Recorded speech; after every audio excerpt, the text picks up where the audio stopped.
सहनाववतु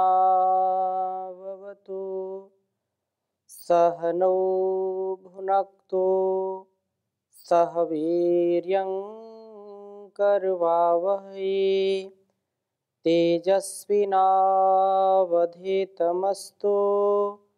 मा विद्विषावहै। ओम शांति शांति शांति।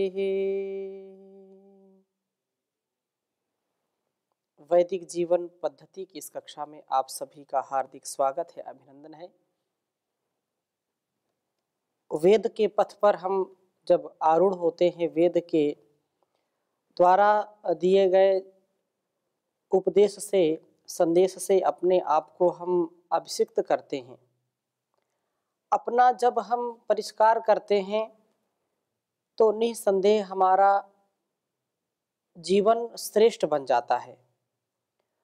हम संसार में श्रेष्ठ बन करके, उच्च चरित्र वाले बन करके, धवल कीर्ति वाले बन करके ही अपने इस जीवन का सदुपयोग कर सकते हैं।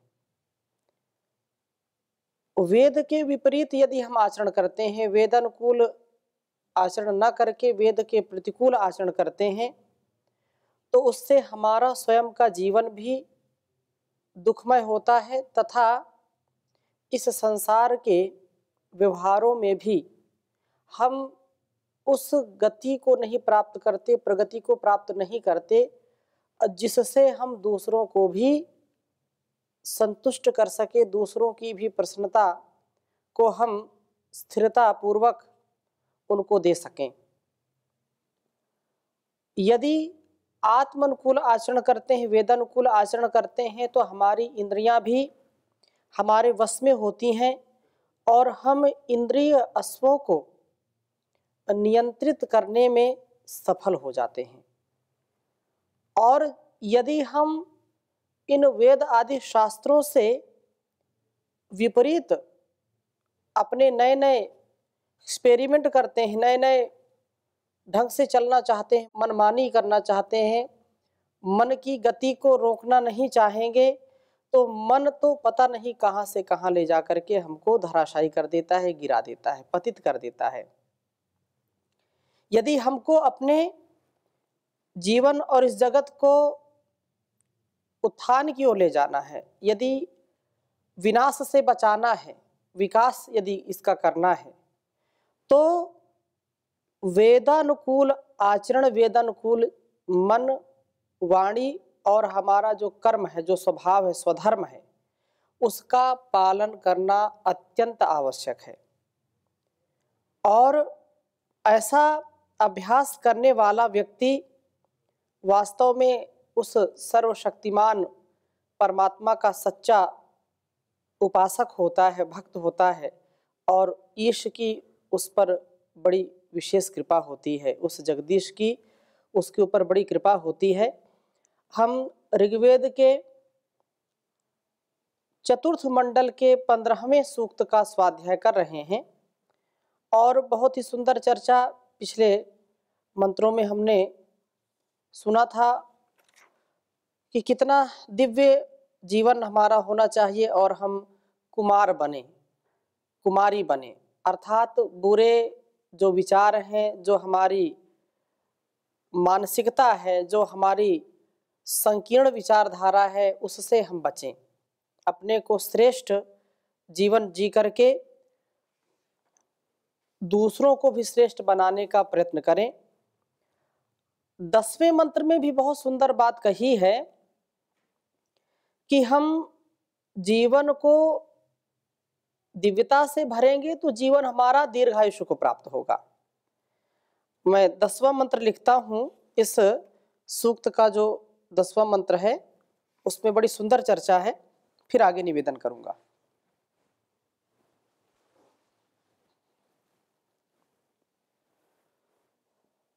ओम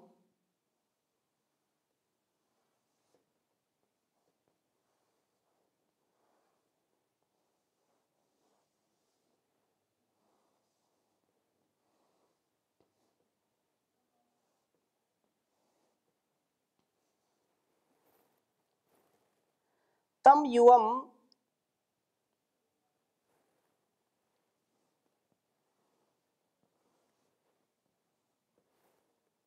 युवम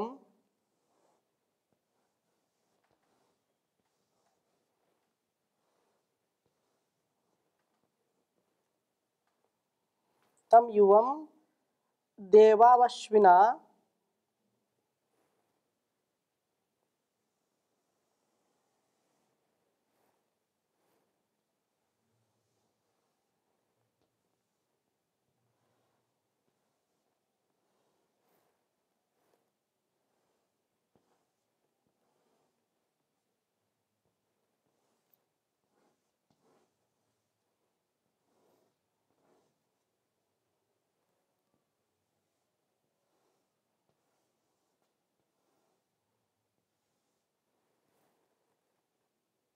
कुमारम साहदेव्यम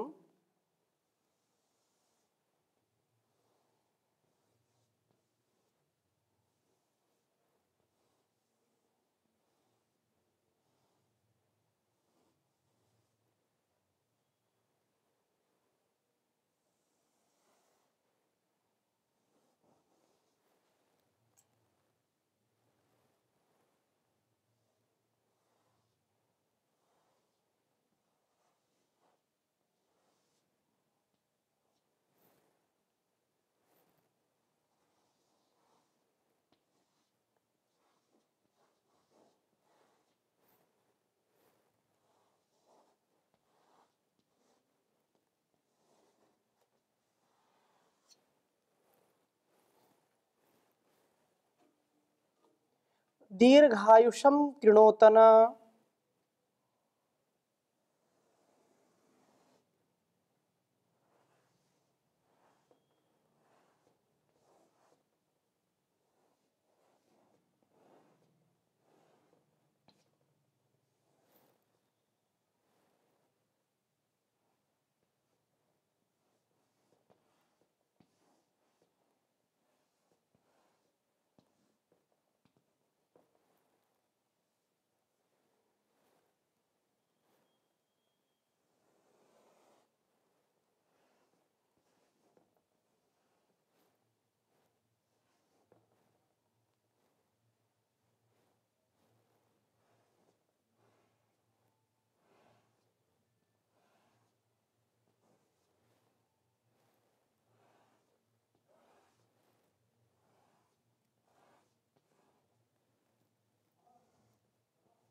ऋग्वेद के चौथे मंडल के 15वें सूक्त का यह 10वां मंत्र है।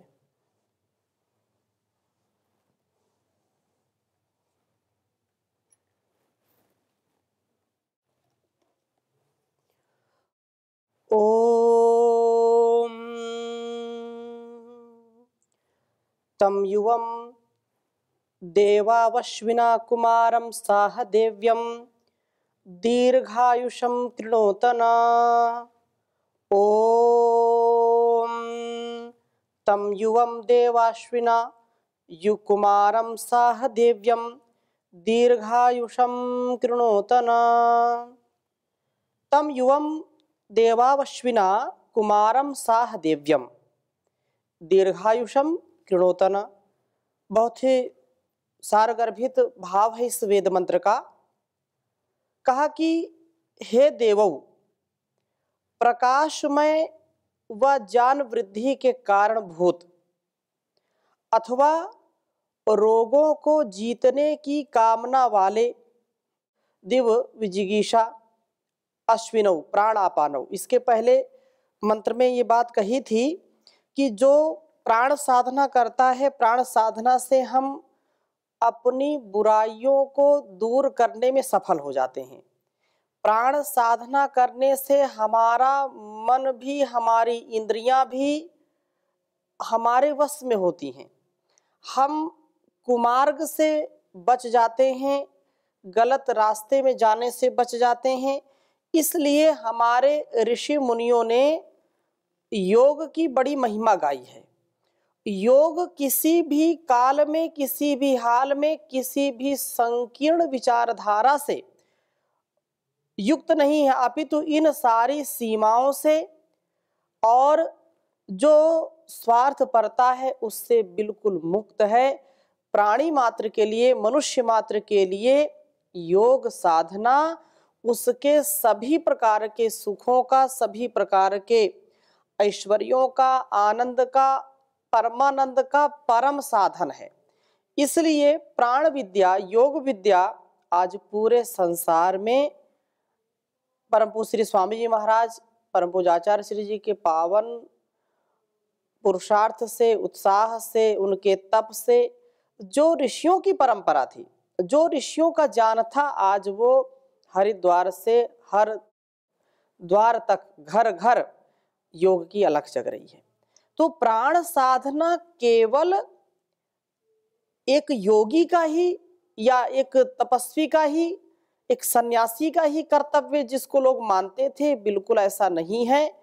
घर घर में हर व्यक्ति का यह उत्थान करने वाला परम साधन है, छोटे बच्चों से लेकर के बड़ों तक का।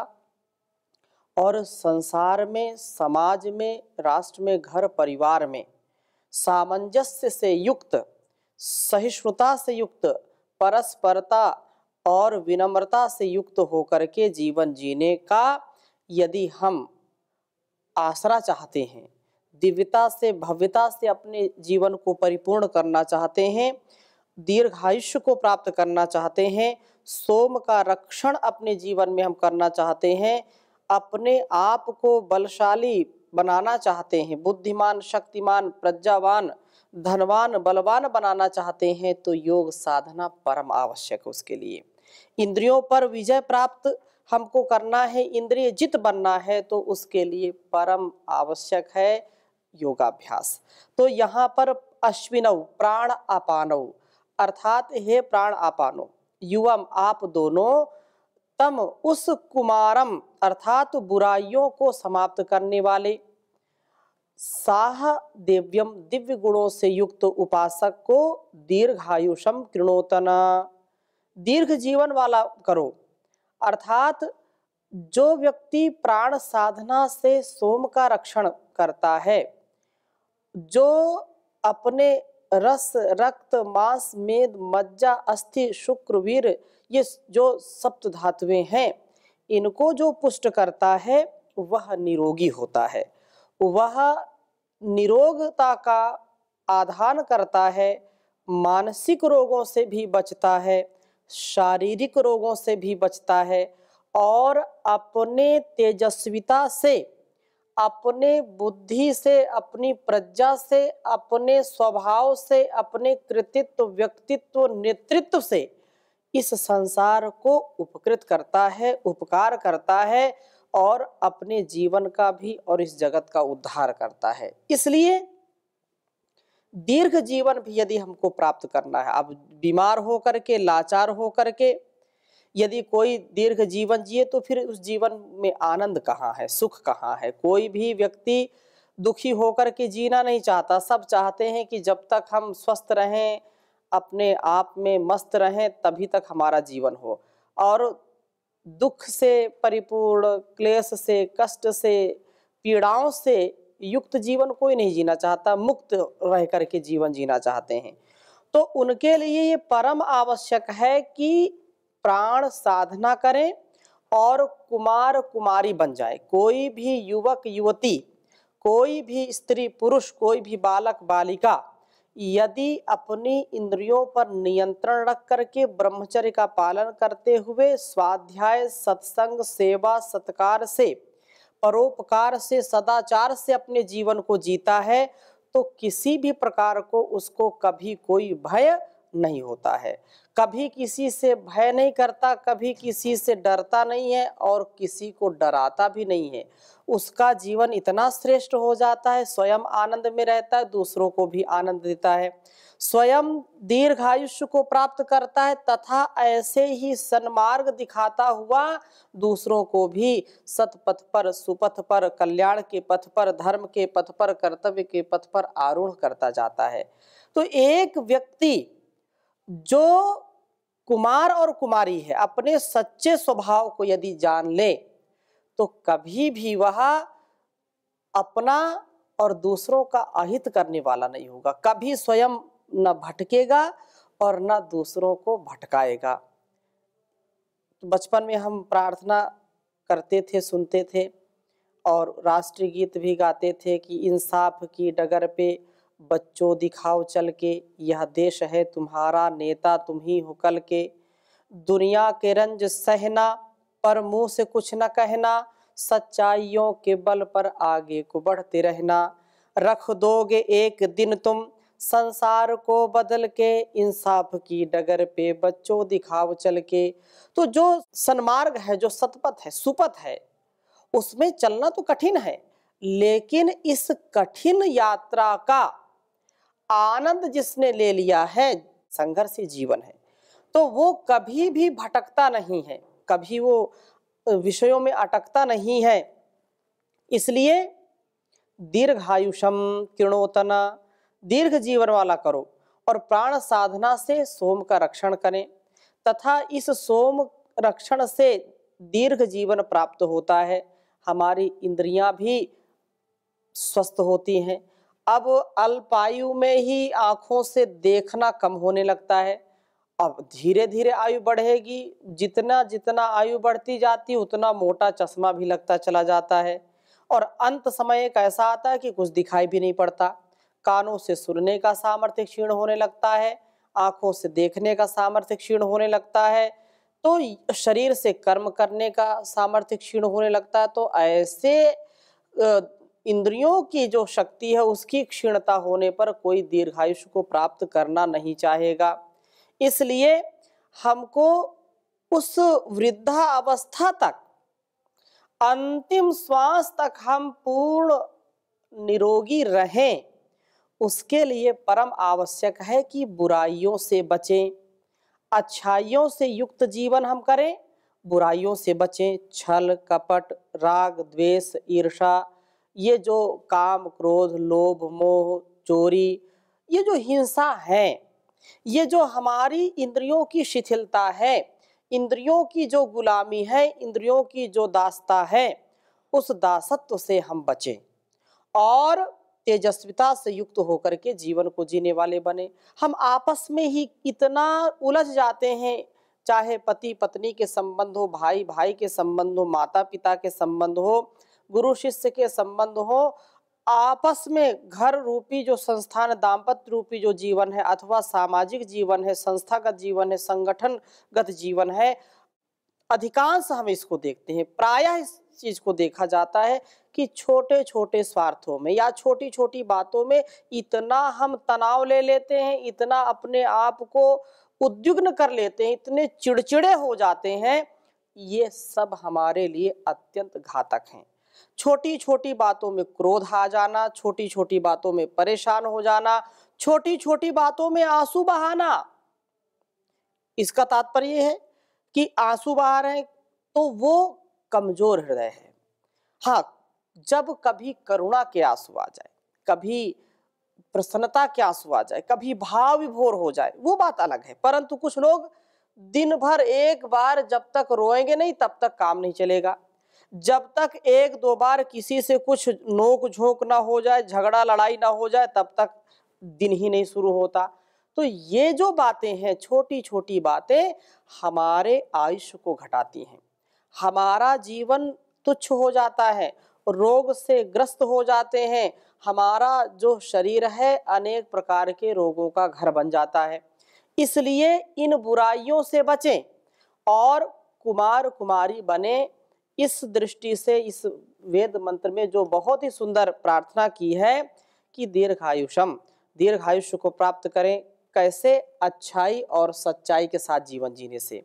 इसलिए प्राण साधना से बुराइयां नष्ट होती हैं। जैसे धातुएं, सोना चांदी लोहा या जो भी हैं, इनको अग्नि में डालते हैं, तपाते हैं तो इनके मल नष्ट हो जाते हैं, इनके विकार नष्ट हो जाते हैं और ये पुनः नए हो जाते हैं, बिल्कुल जितना सोने को हम अग्नि में तपाते हैं कुंदन बनता चला जाता है। ऐसे ही प्राण साधना करने वाला व्यक्ति जो योग साधना करता है वह पूर्ण रूप से निर्मल रहता है। कभी भी उसको कोई भी अपवित्रता, अशुचिता कभी उसको अपने जाल में नहीं फंसा सकती। वो कभी भी अपवित्र नहीं होता। वो अग्नि में जैसे भट्टी में लोहा तपता है, सोना तपता है तो और चमक जाता है, ऐसे ही प्राण साधना से, प्राणायाम करने से, योग करने से व्यक्ति का आंतरिक और बाह्य दोनों प्रकार का जो है आरोग्य मिलता है। मानसिक और शारीरिक आरोग्य मिलता है, बुराइयों से बच जाता है, अच्छाइयाँ प्राप्त होती हैं और अच्छाई सच्चाई के साथ जो जीवन जीता है उसको दीर्घ आयु प्राप्त होती है। तो इस दृष्टि से हम सदा सर्वदा सर्वत्र अच्छाई और सच्चाई के साथ जिएं ताकि वृद्धावस्था में हम दुखी ना हो। भर्तृहरि बहुत सुंदर कहते हैं कि आयुष्य बहुत सुंदर होना चाहिए, लेकिन यदि इंद्रिय जित नहीं हुए तो ये इंद्रियां धीरे धीरे हमारी नष्ट होने लगती हैं और हम अल्प आयु में ही, नौजवानी में ही बुढ़ापे का आनंद लेने लगते हैं। तो ये अच्छी बात नहीं है। इसलिए कहा कि जो शरीर है कैसे, गात्रम संकुचितम गतिर्विगलिता भ्रष्टा च दंतावलिर दृष्टिर्नाश्यते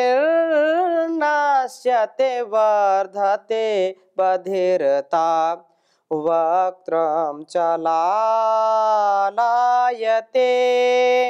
वाक्यम नाद्रियते च बांधव जनो भार्या न शुश्रूषते हा कष्टं पुरुषस्य जीर्णवयसा पुत्रोऽप्यमी त्रायते पुत्रोऽप्यमी त्रायते। बहुत सुंदर बात कही कि यदि इंद्रियों का हमने संयमन नहीं किया, यदि प्राण साधना नहीं की, यदि अपने आप को बुराइयों से नहीं बचाया, तो आज जो हम बीज बो रहे हैं कल वही हमको फल खाने पड़ेंगे। बोया पेड़ बबूल का तो आम कहाँ से खाए। तो आज हम जो इंद्रियों की शिथिलता, इंद्रियों का जो हम दासत्व स्वीकार कर रहे हैं, जो हम बुराई के मार्ग पर जा रहे हैं, वो बुराई हमको मिलेगी, दुख के रूप में मिलेगी। एक छोटे से सुख के लिए हजारों गुना हमको दुख मिलेगा। इसलिए गात्रम संकुचितम गतिर्विगलता भ्रष्टा च दंतावलिर, ये जो अभी नौजवानी का जोश है और जोश में लोग होश खो बैठते हैं, जिससे वह इंद्रिय शिथिलता आती है, इंद्रियां हमारी फिर कार्य नहीं कर पाती हैं। गात्रम संकुचितम, बिल्कुल जो अभी नौजवानी में बिल्कुल जो है देदीप्यमान चेहरा लगता है, फिर जल्दी ही झुर्रियां चेहरे पर आ जाती हैं, जिस चेहरे को देख करके लोग बोलते हैं कि ये तो बहुत सुंदर है, नजर नहीं हटाते हैं। तो ऐसे चेहरे को लोग देखना पसंद नहीं करते। अभी तो लोग नौजवानी में तो यह है कि जीवन का यदि विवेक पूर्वक कार्य नहीं होता तो लोग बोलते हैं तेरे चेहरे से नजर नहीं हटती, और फिर वही व्यक्ति उस चेहरे को देखना पसंद नहीं करता है। तो ये जानपूर्वक हमारा व्यवहार होना चाहिए। तो जिस दृष्टि से हम इस सृष्टि को देखते हैं वैसा हमारा स्वभाव, वैसा संस्कार बन जाता है। तो गात्रम संकुचितम गतिर्विगलता, बहुत जो चौड़ा सीना करके चलते हैं, फिर बुढ़ापे में पता नहीं चलता किधर पैर गिर रहा है, जाना इधर है पैर इधर गिरता है, उठ नहीं पाता पैर, छड़ी का सहारा होता है और छड़ी गिर गई तो व्यक्ति 2 कदम भी नहीं चल पाता। फिर क्यों अहंकार करें, फिर क्यों आसक्ति पूर्वक जीवन को जिए। गात्रम संकुचितम गतिर्विगलता भ्रष्टा च दंतावलिर, दांतों का जो सौंदर्य है, मुस्कुराते हैं तो कितना अच्छा लगता है, बिल्कुल इतना चेहरा भरा भरा सा, लेकिन वही फिर दांतों का जो क्रम है टूटने का, टूटने लगती, पूरी लड़ियां टूट जाती हैं और फिर व्यक्ति कुछ बोल नहीं पाता, जल्दी से हंस नहीं पाता और उसका चेहरा भी डाउन हो जाता है, मलिन हो जाता है।